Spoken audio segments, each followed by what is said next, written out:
Thank you Jesus. परमपिता परमेश्वर, धन्यवाद करते हुए आपके समीप आते हैं और अपने आप को आपके सामने समर्पित करते हैं। हम जीवन की बातें तो प्रभु आपके पास है, जीवन देने वाली बातों के लिए प्रभु हम आपकी उपस्थिति में आते हैं, ताकि हम सब विश्वास करने वालों का जीवन उन बातों से भर जाए, हमारा हृदय, हमारा मस्तिष्क, जो जीवन की बातें हैं, क्योंकि जीवन का स्रोत आप हैं और आपका वचन जीवन दायिनी है। वो वचन हमारे जीवन में, हमारे हृदय में, हमारे मस्तिष्क में स्थापित रहे, परिपूर्ण हो जाए हम वचन से, ताकि पवित्र आत्मा का मार्गदर्शन हमारे जीवन में आए, हम पवित्र आत्मा की बातों को समझें और हम उस दिशा में चलें जो परमेश्वर अपनी पवित्र आत्मा के द्वारा हमें दिखाता है, ताकि परमेश्वर की महिमा प्रकट हो और उसी का नाम महिमा पाए। धन्यवाद के साथ इस प्रार्थना को परमेश्वर के इकलौते पुत्र प्रभु यीशु मसीह के नाम से मांगते हैं, आमीन। Praise the Lord. परमेश्वर की बड़ी महिमा हो और सारा आदर, सारी महिमा उसी को मिले, क्योंकि वो महिमा का परमेश्वर है, जैसा कि वचन बताता है। हम लोगों ने जिस प्रकार कल देखा कि परमेश्वर पिता और अब्राहम दोनों के स्वभाव में कुछ समानताएं देखी थी, जिसके कारण नए नियम में परमेश्वर पिता को अब्राहम के रूप में ही तब दिखाया गया है, प्रदर्शित किया गया है। आज एक पद मेरे साथ निकाल लें जो आपको पता चलेगा, हम वहीं से रिव्यू उठाएंगे। Abraham as God the father, Abraham जो है परमेश्वर पिता के स्वरूप में दिखाया गया है वचन में। लूका रचित सुसमाचार 16 अध्याय उसका 22, 23 और 24, 25 पद, यानी 22 से 25 तक पढ़ेंगे। ऐसा हुआ कि वो कंगाल मर गया। ये निर्धन व्यक्ति की और लाजर की कहानी है, एक अमीर आदमी और निर्धन लाजर। वो ऐसा हुआ कि वो कंगाल मर गया और स्वर्गदूतों ने उसे लेकर अब्राहम की गोद में, देखिए मृत्यु के बाद लोग कहते हैं हम परमेश्वर के पास जा रहे हैं। नए नियम में यहां पर किसको दर्शाया जा रहा है परमेश्वर की जगह? अब्राहम को। Abraham is just like God. हमने आपसे कहा था ना, पिता, पुत्र और पवित्र आत्मा तीनों का चित्र आपको पुराने नियम में मिलता है और हम देखेंगे। और अब देखिए हम देख रहे हैं Abraham represents God the father जी। उसकी गोद में पहुंचा दिया और वो धनवान भी मरा और गाड़ा गया और अधोलोक में उसने पीड़ा में पड़े हुए अपनी आंखें उठाई और दूर से अब्राहम की गोद में लाजर को, देखिए वो व्यक्ति अमीर आदमी अधोलोक में है और वहां पे ये मृत्यु के बाद का वर्णन है। मृत्यु के बाद, तो मृत्यु के बाद किस प्रकार दो डेस्टिनेशंस हैं उसके बारे में यहां पर दिखाया भी जा रहा है, बताया भी जा रहा है और इसमें परमेश्वर पिता की जगह अब्राहम को दिखाया जा रहा है। अब इसके बाद एक पद और पढ़ दीजिए जो आपको मिलेगा इब्रानियों की पत्री उसका 11 अध्याय उसका 17, 18 और 19 पद। 17, 18 और 19 पद 11 अध्याय का। विश्वास ही से अब्राहम परखे जाने के समय इसहाक को बलिदान चढ़ाया और जिसने प्रतिज्ञाओं को सच माना था और जिससे ये कहा गया था इसहाक ही से तेरा वंश कहलाएगा, वही अपने इकलौते को चढ़ाने लगा। एक ही बेटा था और परमेश्वर ने उससे क्या वायदा किया था? इसहाक ही से तेरा वंश चलेगा। और इसहाक को उसने कहा कुर्बान कर दे, बलि कर दे। अब आप देखिए कितनी विचित्र बात है, परमेश्वर ने दिया और परमेश्वर ही उसको बलि करने को कह रहा है। अब्राहम परमेश्वर की से इतना प्यार करता था और परमेश्वर पे इतना भरोसा रखता था जैसा शायद ही किसी ने कभी रखा हो, शायद ही, लगभग इम्पॉसिबल है। इसीलिए अब्राहम विश्वासियों का मूल पिता है। मूल का मतलब होता है जड़, विश्वासियों की जड़ अब्राहम है। और अब्राहम को इसीलिए गॉड द फादर के रूप में प्रदर्शित किया गया है बाइबल के अंदर। और वो अपने बेटे को, क्योंकि उसने परमेश्वर पे इतना भरोसा था उसको कि इसने जिसने यानी ऐसी दशा में जब कोई संतान होने की दशा ही नहीं थी, इम्पॉसिबल में, उसने परमेश्वर पुत्र देकर इस बात को पॉसिबल किया। तो वो इस बेटे को हम अगर बलि भी कर देंगे तो इसे जीवन दे देगा। वो पुनरुत्थान को मानकर चल रहा था, इसीलिए बलिदान का मतलब उसने पुनरुत्थान को एक्सेप्ट कर लिया था। यह विश्वास था। पुनरुत्थान विश्वास की जड़ पर काम करता है। अगर मसीही जीवन में पुनरुत्थान का विश्वास नहीं है तो मसीही विश्वास नहीं है। उसको यह मालूम था कि परमेश्वर उससे मेरा वंश चलेगा, इसलिए परमेश्वर उसे नष्ट नहीं होने देगा। अब यहां पर आप देखिए, गॉड द फादर, और जैसे परम पिता परमेश्वर ने अपने पुत्र को बलिदान करके और पुनरुत्थान के द्वारा लोगों को सुसमाचार भेजा कि ये मेरा पुत्र है, इस पर विश्वास करो तो तुम भी पुनरुत्थान की संतान बनोगे। इस मैसेज को देखिए आप, पुराने नियम में अब्राहम के अपने बेटे के बलिदान में इस बात को स्पष्ट किया गया और अब्राहम ने यही विश्वास किया था। इसी के साथ साथ एक पद और पढ़ दी, यहां आगे पढ़िए 17-18, जिससे ये कहा गया था इसहाक से तेरा वंश चलेगा, वही अपने इकलौते को चढ़ाने लगा क्योंकि उसने मान लिया था। बिलीव का मतलब होता मान लेना। उसने पहले से ये मान लिया था कि परमेश्वर सामर्थी है कि उसे मरे हुओं में से, देखिए, पुनरुत्थान का विश्वास करके उसने अपने बेटे को बलिदान किया, बलिदान करने लगा था। पुनरुत्थान जी, अतः उन्हीं में से दृष्टांत की रीति पर वो उसका बेटा उसको जिंदा मिल गया। ये एक दृष्टांत था वहां पे। अब इसहाक का बलिदान वहां पे दृष्टांत था पुराने नियम में। नए नियम में वो वास्तविक परमेश्वर ने अपने पुत्र को बलिदान करके वहां पे दिखाया, यहां पे कर दिया। नया नियम पुराने में छिपा है और पुराना नियम नए में प्रकट है, स्पष्ट। अब आप देखिए, एक और पद निकालिए, याकूब की पत्री 2 अध्याय उसका 20 से 24 तक। याकूब की पत्री 2 अध्याय 20 पद से 24 पद तक।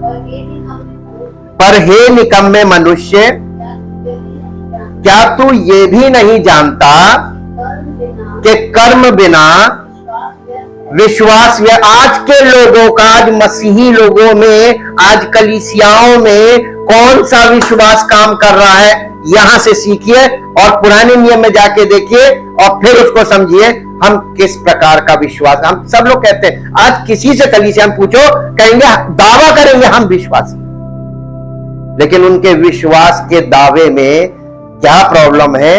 जब तक आप वचन को देखना नहीं शुरू करेंगे, समझेंगे नहीं, तब तक आपको वो कमी नहीं पकड़ में आएगी।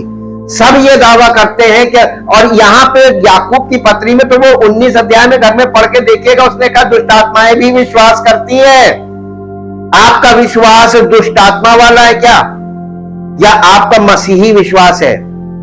यहां पे देखिए, मसीही विश्वास में आपके विश्वास के अनुसार आपका चाल चरित्र और कार्य, ये इस बात को साबित करता है कि आपने यीशु मसीह पर विश्वास किया। विश्वास कर्म बिना अधूरा है। जब हमारे पिता अब्राहम ने अपने पुत्र इसहाक को वेदी पर चढ़ाया, क्या वो कर्मों से धर्मी ना ठहरा था? अतः हमने देख लिया, ये निष्कर्ष है। अतः हमने देख लिया कि विश्वास ने उसके कामों के साथ मिलकर प्रभाव डाला है और कर्मों से विश्वास सिद्ध हुआ। अगर कोई कहे कि मैं विश्वास करता हूं प्रभु पे और विश्वास के अनुसार कार्य ना करे, मसीही विश्वास के अनुसार ना चले, मसीही विश्वास के अनुसार ना बोले, पहले चलना फिर बोलना, मसीही विश्वास के अनुसार चलो और मसीही विश्वास के अनुसार बोलो, तब आपका विश्वास जो सिद्ध है वो लोगों के सामने प्रकट हो जाएगा। जी, और पवित्र शास्त्र का ये वचन पूरा हुआ, अब्राहम ने परमेश्वर का विश्वास किया और ये विश्वास उसके लिए धर्म गिना गया। कौन सा विश्वास हमें करना है आज मसीही लोगों को? अब्राहम वाला विश्वास। आपको अपना विश्वास नहीं करना है, हम तो बचपन से करते आ रहे हैं, वो विश्वास सब में है जो आप में है, लेकिन जो विश्वास कहीं नहीं है वो अब्राहम वाला विश्वास कि परमेश्वर, इस बात को मान लेना, परमेश्वर सब कुछ कर सकता है।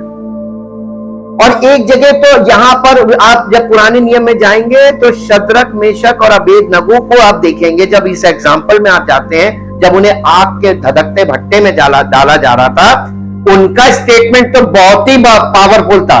उन्होंने कहा, हे राजा सुन, हम तेरी बनाई हुई मूरत को दंडवत नहीं करेंगे, मेरा परमेश्वर जिसकी हम आराधना करते हैं वो तेरे हाथ से और इस भट्टे से बचाने की कुव्वत रखता है, यानी सामर्थ रखता है। लेकिन उन्होंने कहा अगर ना भी बचाए तो भी हम नहीं करेंगे। ये वाला विश्वास धार्मिकता गिना जाएगा। यहां से आपको चलना है। आज हम देखेंगे यीशु मसीह की पिक्चर इसहाक में। इसहाक जो है वो परमेश्वर के पुत्र प्रभु यीशु मसीह का चित्रण है। मेरे साथ एक पद निकालिए, आपको मिलेगा इसहाक का जन्म और यीशु मसीह का जन्म, बिल्कुल दोनों का जन्म मिरेकुलस है। बिना परमेश्वर के दोनों का जन्म संभव ही नहीं है। एक पद निकालिए, उत्पत्ति की पुस्तक 18 अध्याय उसका 14 पद।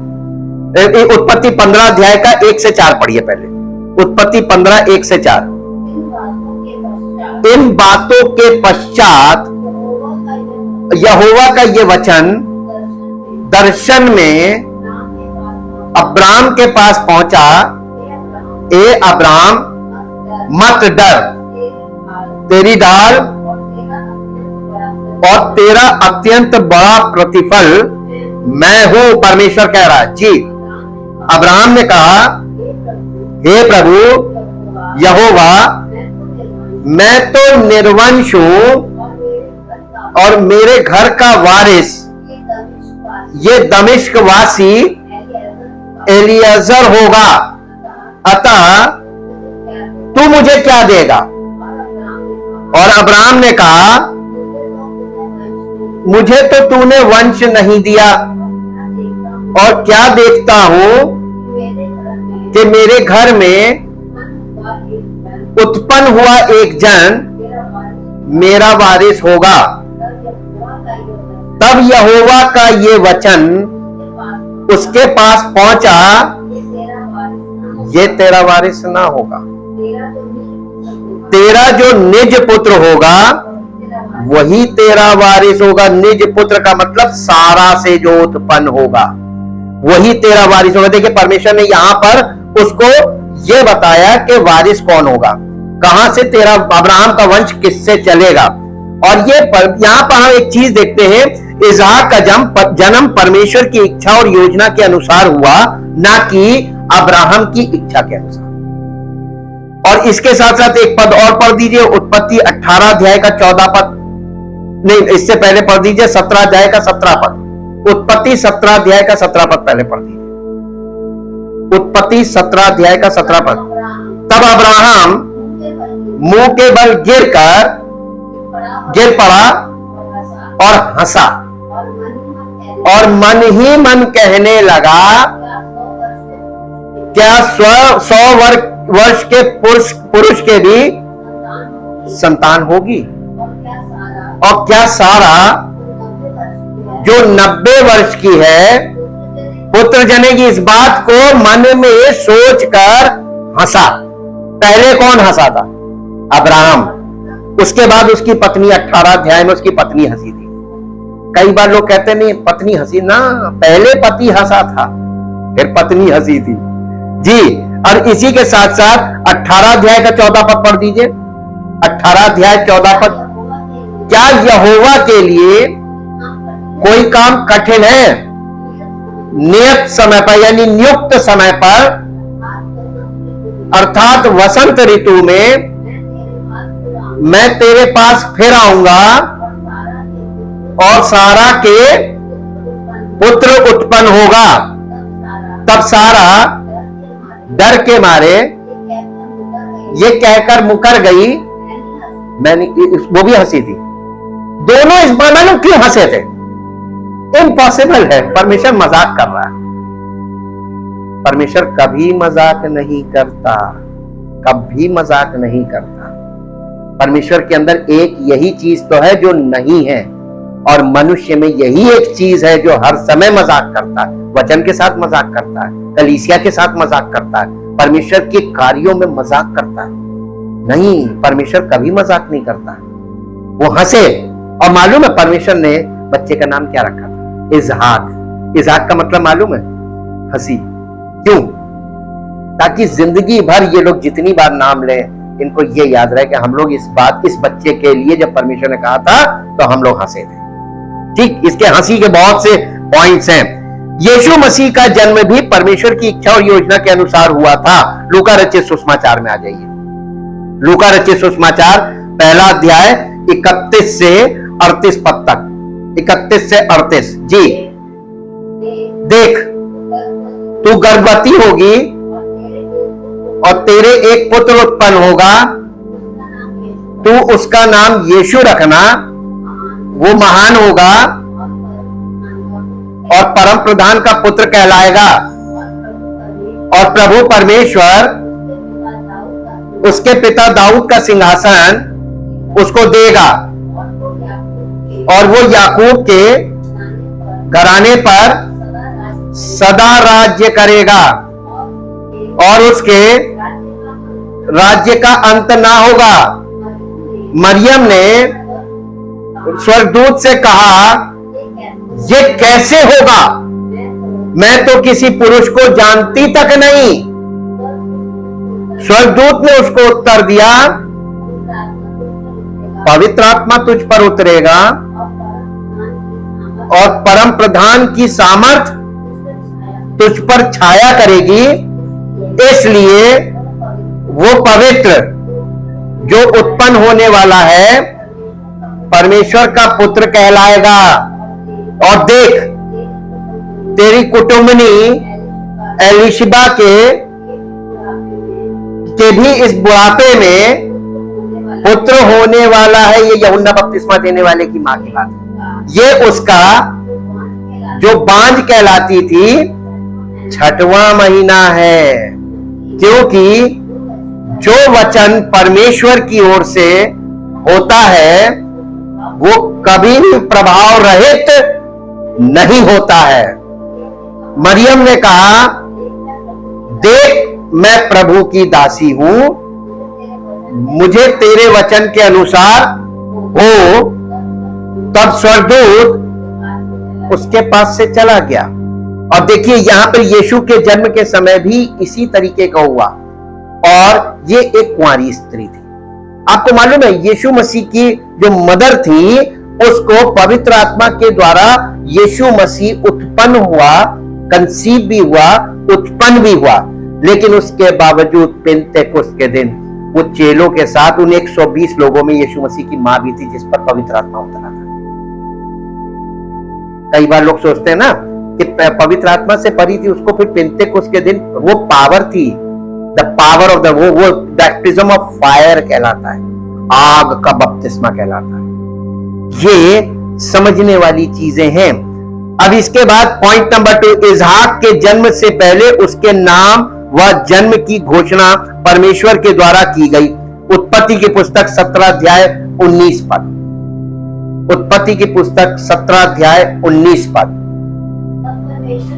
तब परमेश्वर ने कहा, निश्चय तेरी पत्नी सारा के तुझसे एक पुत्र होगा और तू उसका नाम इजहाक रखना, और मैं उसके साथ ऐसी वाचा बांधूंगा जो उसके पश्चात उसके वंश के लिए युगों से युगों तक की वाचा होगी। ऐसा प्रॉमिस करूंगा उस बच्चे के साथ जो युगों से युगों तक का होगा। इसका मतलब कि पुरानी युग से नए युग, यानी उस वाचा से, पुरानी वाचा से नई वाचा तक वो प्रॉमिस चलेगा। इजहाक आपको नए नियम में मिलेगा, और बिना इजहाक के आप मसीह के वंश में नहीं पहुंच सकते। आपको परमेश्वर, पवित्र आत्मा हमें परमेश्वर के वंश में जोड़ने का काम करता है। पवित्र आत्मा का कार्य हमारे अंदर जो होता है भीतरी मनुष्यत्व में, ये बहुत इंपॉर्टेंट है। परमेश्वर में जो शरीर से उत्पन्न हुआ वो शरीर है, जो आत्मा से उत्पन्न हुआ वो आत्मा है। आपका आत्मिक जन्म बहुत जरूरी है। शारीरिक जन्म माता पिता के द्वारा संभव है, लेकिन आत्मिक जन्म, आत्मा का जन्म, केवल स्पिरिचुअली बॉर्न अगेन, ये केवल परमेश्वर पर ही निर्भर करता है। यह हमारी अपनी खुद की इच्छा पर, हमारे कलीसिया के लोगों की इच्छा पर, किसी पर डिपेंड नहीं करता। केवल केवल केवल परमेश्वर पर डिपेंड करता है। वो चाहेगा तो बॉर्न अगेन होगा, नहीं चाहेगा तो नहीं होगा।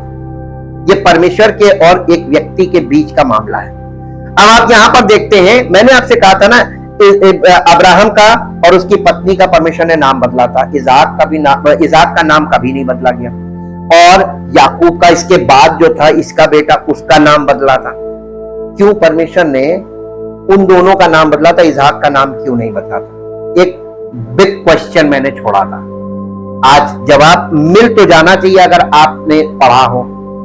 अब्राहम का नाम अब्राम किसने रखा था? ना, उसके माता पिता के द्वारा रखा गया नाम अब्राम था, जिसका मतलब था उन्नत पिता, प्रॉस्परस फादर। और परमेश्वर ने जब उसको एक्सेप्ट किया, अपना मित्र बनाया, तो परमेश्वर ने अपनी ओर से जो उसको नाम दिया वो दिया था अब्राहम, जिसका मतलब होता है मूल पिता या सब राष्ट्रों का पिता। दुनिया में जितने भी राष्ट्र है ना, सबका वो जनक है, पिता है। इसलिए वहां से उसका नाम परमेश्वर ने अब्राम से अब्राहम किया था। Abraham is the name which God give to Abram. और सारे का नाम सारे से सारा किया था, मूल पिता मूल माता।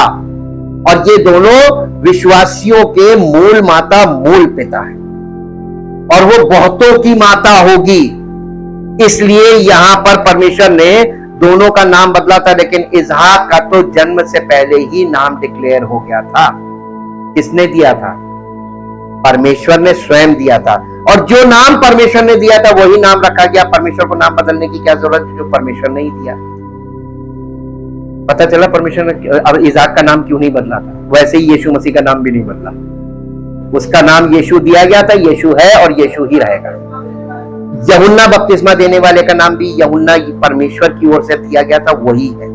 जिनका नाम परमेश्वर ने दिया वही रखा गया जन्म से पहले, और जिनका नाम माता पिता ने रखा उनका नाम परमेश्वर ने बदला। उसमें परमेश्वर अपनी नाम के द्वारा परमेश्वर उनके जीवन को और उनके जीवन के लक्ष्य को दिखाता है कि परमेश्वर ने उनको किस लक्ष्य से बुलाया है। ये उद्देश्य था। अब इसके बाद यीशु के जन्म से पहले उसके नाम व उसके जन्म की घोषणा परमेश्वर के द्वारा की गई थी। यशायाह नबी की पुस्तक 7 अध्याय 14 पद। यशायाह नबी की पुस्तक 7 अध्याय 14 पद। थोड़ा सा फास्ट करेंगे क्योंकि अभी 3-4 पॉइंट। इस कारण प्रभु आप ही तुमको एक चिन्ह देगा। सुनो, एक कुंवारी गर्भवती होगी और पुत्र जनेगी और उसका नाम इमैनुएल रखेगी। और जब तक, हाँ नहीं, ये तो दूसरा पद शुरू हो गया। 7:14। फिर उसके बाद 9 अध्याय में आ जाइए, यशायाह 9 अध्याय उसका 6 पद। यशायाह 9 अध्याय उसका 6 पद। क्योंकि हमारे लिए एक बालक उत्पन्न होगा, हमें एक पुत्र दिया जाएगा और प्रभुता उसके कांधों पर होगी और उसका नाम अद्भुत युक्ति करने वाला, पराक्रमी परमेश्वर, अनंत काल का पिता और शांति का राजकुमार रखा जाएगा। ये किसके बारे में बात हो रही है? ये प्राचीन काल से हजारों साल पहले, उसके जन्म के हजारों साल पहले ये भविष्यवाणियां हो गई थी। उसके बाद लूका रचित सुसमाचार 2 अध्याय का 21 पद, लूका रचित सुसमाचार 2 अध्याय उसका 21 पद। जी, जब 8 दिन पूरे हुए और उसके खतने का समय आया तो उसका नाम यीशु रखा गया, जो स्वर्गदूत ने उसके पेट में आने से पहले कहा था। इसका ये नाम किसने बोला था? परमेश्वर ने दिया था। और उसके बाद अब हम आते तीसरे पॉइंट पे। इसहाक अपने पिता की इच्छा के अनुसार चला तथा बलिदान के लिए पिता को समर्पित होकर उस स्थान तक जहां बलिदान होना था वेदी की लकड़ी को ढोकर ले गया। उत्पत्ति की पुस्तक 22 अध्याय 6 पद, उत्पत्ति की पुस्तक 22 अध्याय उसका 6 पद। जी, उत्पत्ति 22। तब अब्राहम ने होम बलि की लकड़ी ले अपने पुत्र इसहाक पर ला दी और आग और छुरी को अपने हाथ में लिया और वे दोनों एक साथ चल पड़े बलिदान होने के लिए। देखिए, इतनी समझ इसहाक में थी, वो 30 वर्ष के लगभग था इस समय, और यीशु मसीह भी लगभग 30 वर्ष का था जब वो क्रूस ढो रहा था। ठीक इसी समय इधर आ जाइए, आपको यूहन्ना रचित सुसमाचार 19 अध्याय का 17 पद, यूहन्ना रचित सुसमाचार 19। यीशु मसीह भी अपने पिता की इच्छा के अनुसार चला तथा बलिदान के लिए वेदी की लकड़ी यानी क्रूस को ढोकर ले गया। उत्पत्ति यूहन्ना रचित सुसमाचार 19 का 17, 19 अध्याय का 17। तब वे यीशु को ले गए और वो यानी यीशु मसीह अपना क्रूस उठाए हुए उस स्थान तक बाहर गया जो खोपड़ी का स्थान कहलाता है और इब्रानी में गोलगोथा उसको कहते, गोलगोथा की पहाड़ी गोलगोथा कहलाता है। वहां पर गया अपनी वेदी की लकड़ी को लेकर। वेदी वो चीज होती है जिस पर कुर्बानी चढ़ाई जाती है। देखिए, दोनों जगह समानता मिली। इसहाक रिप्रेजेंट्स जीसस क्राइस्ट, ये पुराने नियम में हमने दिखाया। इसीलिए परमेश्वर ने अब्राहम को पिता परमेश्वर वाला स्थान दिया और उसके पुत्र को अपने पुत्र के स्थान पर, ताकि लोगों को दिखा सके। और जिनके पास पुराना नियम है था उस जमाने में, जब यीशु मसीह आया तो उनको क्यों नहीं समझ में आया? पवित्र आत्मा की सहायता नहीं थी। हम लोगों के साथ, कलीसिया के साथ तो पवित्र आत्मा की सहायता है। उनके लिए एक बार माफी है, उनको वो सहायता नहीं मिली जो हमें मिल रही है, तो हमारे लिए माफी नहीं है। ये बहुत खास पॉइंट है जहां पर हमको ध्यान देने की जरूरत है। और हमारे लिए कोई माफी नहीं है, उनके लिए माफी है। जिस स्थान पर इसहाक को बलिदान के लिए वेदी बनाई गई थी, वो स्थान बहुत इंपॉर्टेंट है। उसका यीशु मसीह के साथ भी संबंध है, यह आपको आज तक नहीं पता हो। मेरे साथ निकालिए उत्पत्ति की पुस्तक 22 अध्याय उसका पहला और दूसरा पद पढ़िए। इन बातों के पश्चात ऐसा हुआ कि परमेश्वर ने अब्राहम से ये कहकर उसकी परीक्षा की, हे अब्राहम, उसने कहा, देख मैं यहां हूं। उसने कहा, अपने पुत्र को अर्थात अपने इकलौते पुत्र इसहाक को, जिससे तुम प्रेम रखता है, संग लेकर मोरिया देश में चला जा। एक जगह का नाम बताया था, मोरिया देश में चला जा वहां उसको एक पहाड़ के ऊपर जो मैं तुझे बताऊंगा होम बलि करके चढ़ा। वहां पे ढेर सारे पहाड़ थे।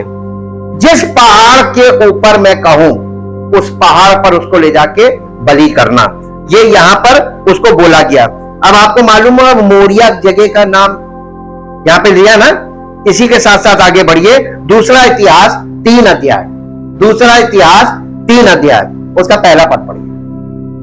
दूसरा इतिहास, तब सुलेमान ने यरूशलेम में मोरिया नामक पहाड़ पर उसी स्थान में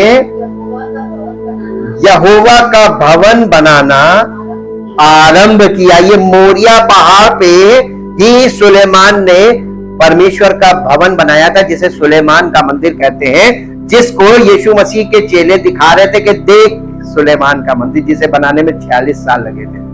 मोरिया पहाड़ पे ही बना था। कुछ समझ में आया? जहां इसहाक को और अब्राहम को भेजा था उसी जगह।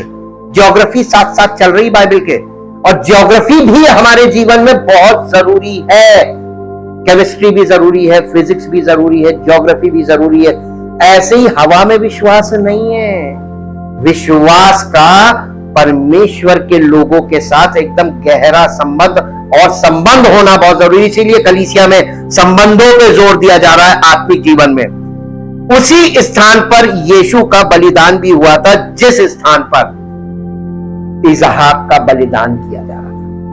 दैट एग्जैक्ट प्लेस, वो मंदिर बना था। मंदिर के बाहर यीशु मसीह को गोलगोथा पहाड़ी जो है वो एग्जैक्ट प्लेस थी जहां पर इब्राहिम की वो इसहाक की कुर्बानी के लिए उसने वेदी बनाई थी। उसी जगह क्रूस पर यीशु मसीह को बलिदान किया था, और इस बात को परमेश्वर ने अब्राहम को वहीं दिखा दिया था। उसी स्थान पर यीशु का बलिदान भी हुआ था। लूका रचित सुसमाचार 24 अध्याय 13 से 18 में आपको क्लू मिल जाएगा, क्योंकि डायरेक्ट रेफरेंस कोई नहीं है।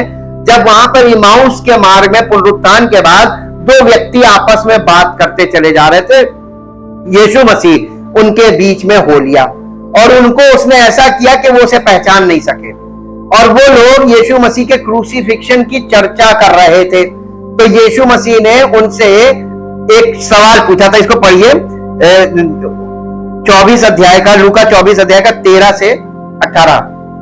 उसी दिन उनमें से 2 जन इमाउस नामक एक गांव को जा रहे थे, जो यरूशलेम से कोई 7 मील की दूरी पर था। वे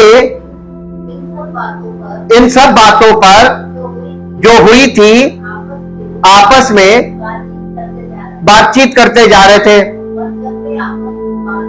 और जब वे आपस में बातचीत और पूछताछ कर रहे थे, तो यीशु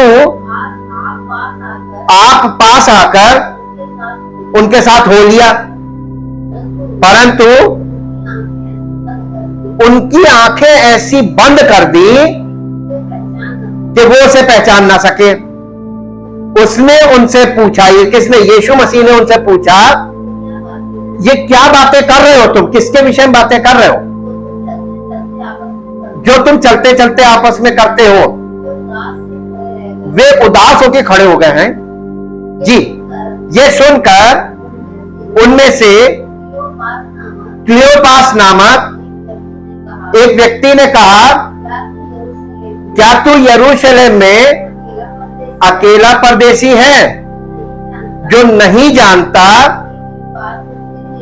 कि इन दिनों में इसमें यरूशलेम में क्या हुआ है? किस चीज की चर्चा कर रहे थे? क्रूसीफिक्शन की जी। उसने उनसे पूछा, कौन सी बातें? उन्होंने उससे कहा,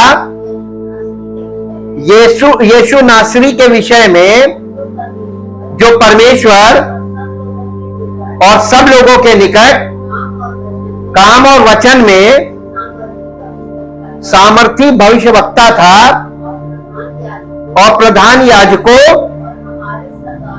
और हमारे सरदारों ने उसे पकड़वा दिया कि उस पर मृत्यु किया गया। बस अब आप देखिए यीशु मसीह ये काम कहां हुआ था? क्रूसिफिक्शन, यरूशलेम में। ये वही मोरिया पर्वत पे ही यरूशलेम बसा हुआ है। ये वही जगह, वही ठीक है, वहां पर मंदिर बना था। मंदिर उस जगह से जहां पर इसहाक की वेदी बनी थी उससे थोड़ा दूरी पे था। मंदिर के फाटक के बाहर वो स्थान आता था। तो यीशु मसीह को उस गोलगत्ता की पहाड़ी तक जहां पे इसहाक की वेदी बनाई थी अब्राहम ने, उस स्थान पे ही क्रूसिफिक्शन हुआ था। एग्जैक्ट प्लेस देखिए, ज्योग्राफी भी साथ साथ आ रही पुराने से नए तक। अब इसके बाद एक और पद देखेंगे, जिस स्थान पर नहीं, इस इसहाक के जीवित बचने का कारण इस परमेश्वर का मेमना था जिसका सिर पर कांटों की झाड़ी फंसी हुई थी। वहां पे दिखा दिया था। उत्पत्ति 22 अध्याय उसका 8 पद, उत्पत्ति 22 अध्याय का 8 पद देखिए। अब्राहम ने कहा, हे मेरे पुत्र, परमेश्वर होम बलि की भेड़ का उपाय आप ही करेगा। अब इसका 13 पद पढ़ दीजिए, 22 अध्याय का 13 पद।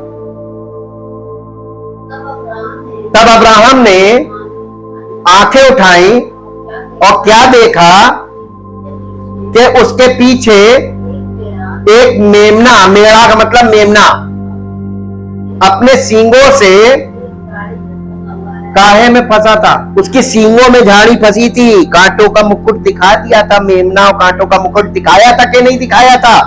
परमेश्वर का मेमना। इस परमेश्वर के मेमने के कारण इसहाक उसको जीवित मिला।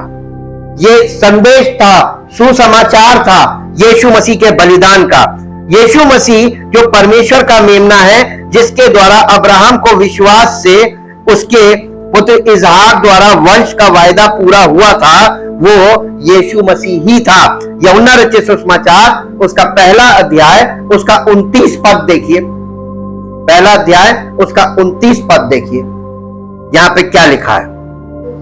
दूसरे दिन, ये यूहन्ना बपतिस्मा देने वाला है। दूसरे दिन इसने यीशु को अपनी ओर आते देखकर कहा, देखो। उसने ये नहीं कहा था सुनो। आजकल के विश्वासी सुन रहे हैं। देखो देखो, ये परमेश्वर का मेमना है जो जगत का पाप उठा लिए जाता है। ये वही है जिसके विषय में मैंने कहा था, एक पुरुष मेरे पीछे। देखिए, यूहन्ना ने उसके बारे में, उस जमाने में सब यहूदी लोग थे। यूहन्ना के पास कौन आए थे? सब यहूदी लोग आए थे जिन वचन के जानकार। उनको कह रहा, देखो देखो, ये परमेश्वर का मेमना। इसी के साथ एक पद और देखिए, यशायाह नबी की पुस्तक 53 अध्याय 53 चैप्टर उसका 10 पद। यीशु मसीह के विषय में वंश की बात की है ना। परमेश्वर ने कहा था इसहाक ही से तेरा वंश चलेगा। वो यीशु मसीह है। इसहाक की जगह वो यीशु मसीह है और यीशु मसीह का वंश यीशु मसीह से चलेगा। लेकिन वो वंश आएगा कैसे? 53 अध्याय का 10 पद। तो भी यहोवा को यही भाया कि उसे कुचले, उसी ने उसको रोगी कर दिया। जब वो यानी यीशु मसीह अपना प्राण दोष बलि करे, तब वो अपना वंश देखने पाएगा। उसने अपना प्राण दोष बलि किया और उसके बलिदान के द्वारा कोई व्यक्ति मसीही हो सकता है, बॉर्न अगेन हो सकता है, और पवित्र आत्मा के द्वारा वो मसीह में परिपक्व करके परमेश्वर के राज्य में उसका वारिस हो सकता है। यह उसका वंश। और इसी के साथ साथ एक पद और निकालिए, गलातियों की पत्री 3 अध्याय उसका 15 और 16 पद पढ़ दीजिए। गलातियों की पत्री, कनेक्शन जरूरी है, कनेक्शन बताना। इलेक्ट्रॉनिक इंजीनियरिंग में हमने यही तो सीखा है कि एक सर्किट को कैसे कनेक्ट करना है। जी, हे भाइयों, मैं मनुष्य की रीति पर कहता हूं, मनुष्य की वाचा यानी प्रॉमिस जो पक्की हो जाती है, ना कोई उसे टालता है और ना उसमें कुछ बढ़ाता है, यानी ना उसमें कुछ घटाया जा सकता ना बढ़ाया जा सकता। एक बार आपने विल बना दी, अब आप उस विल में ना कुछ घटा सकते ना बढ़ा सकते, वो बन गई। जी, अतः प्रतिज्ञाएं अब्राहम को और उसके वंश को दी गई थी। बहुत ध्यान दीजिएगा, पौलुस बहुत जोर डाल रहा है यहाँ पे। प्रतिज्ञा है यानी परमेश्वर के वायदे अब्राहम को और उसके वंश को दिए गए थे। सब लोग नहीं इसमें ऐड ऑन हो सकते हैं विश्वास से। सब लोग आज के जमाने में क्या कर रहे हैं, हम विश्वास करते हैं, हम तो परमेश्वर के लोग हैं। कैसे कनेक्शन, बार बार रिपीट कर रहे हैं कनेक्शन। जी आगे पढ़िए। उसके वंश को वो ये नहीं कहता वंशों को, यानी किसी को भी, सारे लोग आ गए ना। परमेश्वर के राज्य में एक वंश के ही लोग आएंगे। वो वंश कौन सा? मसीह के वंश के लोग। अब बिना मसीह की देह के मसीह का वंश हो ही नहीं सकता।